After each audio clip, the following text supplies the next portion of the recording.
Governor Walker has 20 days to decide whether or not to raise Wisconsin's minimum wage. And if he doesn't, he's going to have to explain why to voters. Capitol Bureau Chief Greg Neumann explains in tonight's Capitol Report. A seldom used state law that's over 100 years old is being resurrected to force Governor Walker to at least look at the state's minimum wage.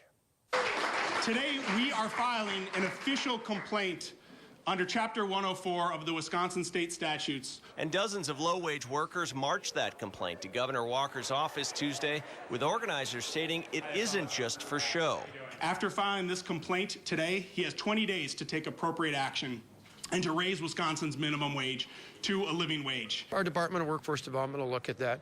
I said my goal all along is to find jobs that pay 2 or 3 times the minimum wage. While the governor and his administration must respond to the complaint, they aren't required under the law to raise anyone's wages. I make $9 an hour as a hotel housekeeper. My income's not enough to support myself or my family. But advocates hope messages like that will be enough to force the governor to admit the wages are too low. I don't think he wants to find it inadequate for ideological reasons, and I don't think that he wants to find it adequate because that would be seen as ridiculous by a large percentage of the electorate. You know, people can have tactics that try and figure out how we're going to argue what the floor is. I want to argue about how high we can push the ceiling to help people get higher pay, and the best way to do that is through our plan to help people learn more to earn more.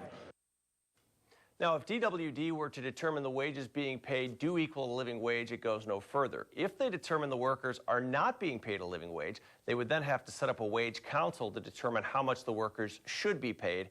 DWD has until October 14th to respond. I make $9 an hour as a hotel housekeeper. My income's not enough to support myself or my family. Milwaukee mother of 2 Brittany Ferguson emotionally told the crowd about a recent incident at the grocery store with her daughter. When I got to the checkout, I realized my total was more than I had.